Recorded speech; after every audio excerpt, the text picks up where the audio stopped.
Pilates clothing secrets. What they do not tell you. Now, we have all come unstuck from time to time in a Pilates class, whether it's a knicker wedgie or whether it's a little bit of lace on your pants that's giving you some chaffing, or perhaps for those chaps out there or somebody born with bits, it's a little bit of showing brain in the middle of a class. Now, Pilates is having a bit of a thing at the moment and it's brilliant, but if you want to jump in and have a go and you're a little bit nervous about what to wear, this is my guide from someone that's been teaching Pilates for around 20 years and has seen it all.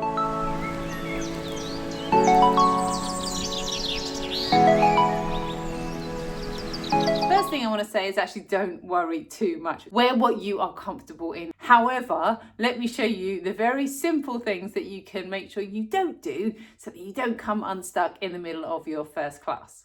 So first of all, watch out for loose fitting or baggy clothing. Number one, as an instructor, I'm going to struggle to see what's going on. But number two, there are some moves that are inverted. So let me show you what happens with this jumper.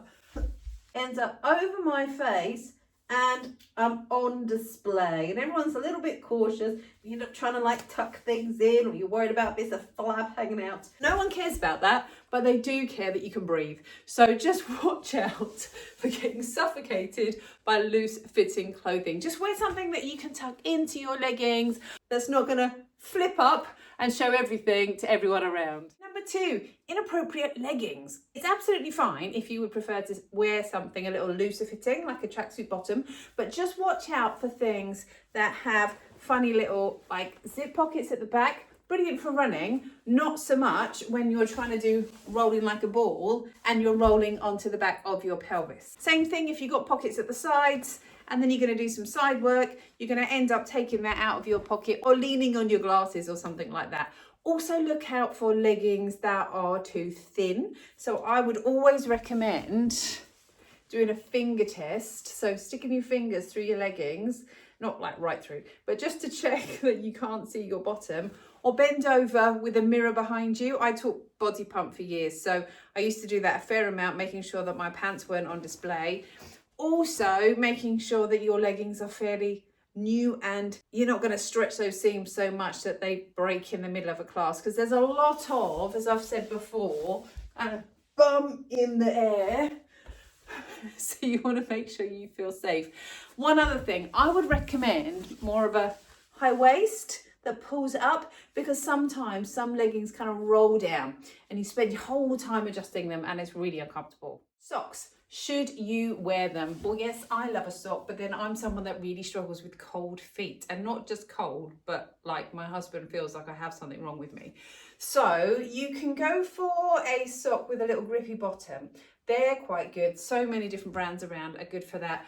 Also, you might want one that's a bit thicker. You might want to double up your socks. Some people find when they're doing things like leg pull, I don't know why I'm still wearing this jumper, but it's demonstrating a point. Leg pull, where you are going to be moving forwards and backwards or lifting up and down, that those socks become a bit slippy and they kind of slide off your feet. So I would wear a sock that is comfortable. I'm not a big fan of the funny toe sock things. I just think they look a little bit like Big Bird. Wear them if you love them, but really it's your choice. Bare feet is brilliant, but if you really are going to be put off going to a class because you get cold feet, or you're really embarrassed about your feet, or you're sharing mats somewhere, then by all means wear socks. And if someone tells you shouldn't be wearing socks, just tell them, thanks for your advice, but I'm happy with my socks. Thank you very much. Hoodies, great in theory, but they can get in the way a little bit. So let me show you the two ways they get in the way. Number one, trying to do a rollover and it kind of gets stuck. So you get this lumpy bit on your back, or you end up with it on your head, or you're here and it's like, it's in the way. It's just a little bit uncomfortable. It's unnecessary material in the middle of a Pilates class. Your only option is to do the entire class like this. And whilst anything goes, you kind of look, yeah, it's not a great look. So I would ditch the hoodie. And if you want to wear a sweatshirt, great, but just I would avoid having a hoodie. Pants, knickers, go seamless and choose to either go large or something that you know is not going to slide up your bottom. particularly if you have a knicker munching bottom, you know, one of the ones that just pants don't stay over. I have one of those.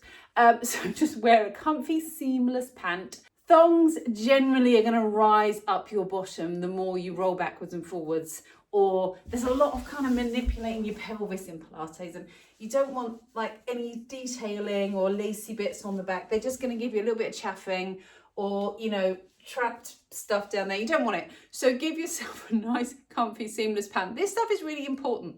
And the same goes for bras, actually. A couple of points here. I am not what one would call a woman with ample bosoms.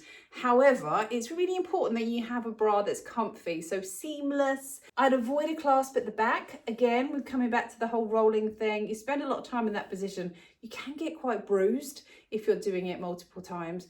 And something with support. One thing I would say, particularly if you are someone who is blessed with ample breasts, have a bit that straps them down, particularly when you go backwards, because some people find when they're doing a rollover, now if you can imagine, they get a little bit suffocated by their own breasts. So you may want to consider a bra that kind of stops them rising up. If such a thing exists, I'm not sure it does, but bear it in mind when you're doing those exercises. You also don't want to wanging around when you're doing those rolling exercises, and there is a fair amount of that in Pilates. So my basic advice would be, wear something that is comfortable for you. Now, some Pilates instructors say, don't wear anything baggy, make sure it's all nice and easy to see. And yes, that is the ideal. However, wear what you are comfortable in. You know, I've taught Pilates long enough that I can see through a t-shirt if someone is engaging their abdominal muscles or not, or see if their back has moved. So please be comfortable above all.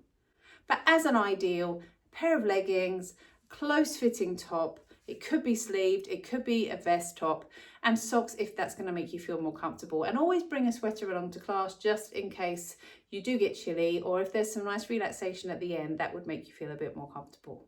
Now, last but by no means least, double bag these bad boys. What I mean by that is, if you're going to come to a class, I would advise wearing a pair of shorts that are quite low down, or those ones that have the inner short, or perhaps even think about a pair of cycling shorts or leggings with shorts over the top. In the same way as I would advise a woman wears a nice supportive bra for Pilates, I would advise gents or those with bits have something that's going to contain everything. You may need to move things around a little bit, in all seriousness, when you do things that are face down on the floor, because you might find it's a bit uncomfortable. But because there are lots of exercises where you can put your legs out or your legs over, just make sure you got it double bagged to make sure that everything stays put and avoids any unnecessary embarrassment for yourself and for others. I hope you found that informative. I really want you to enjoy your first Pilates experiences. So if you have any questions or you want some tips on what to wear or what I wear, I'm going to leave some links in the comments below for like my favorite leggings and my socks and stuff like that I really, really love. But do leave a comment and I will get back to you. Or if there's anything else that's really putting you off about Pilates, please ask in the comments and I will make sure I will answer your questions. Have a great day and enjoy your Pilates.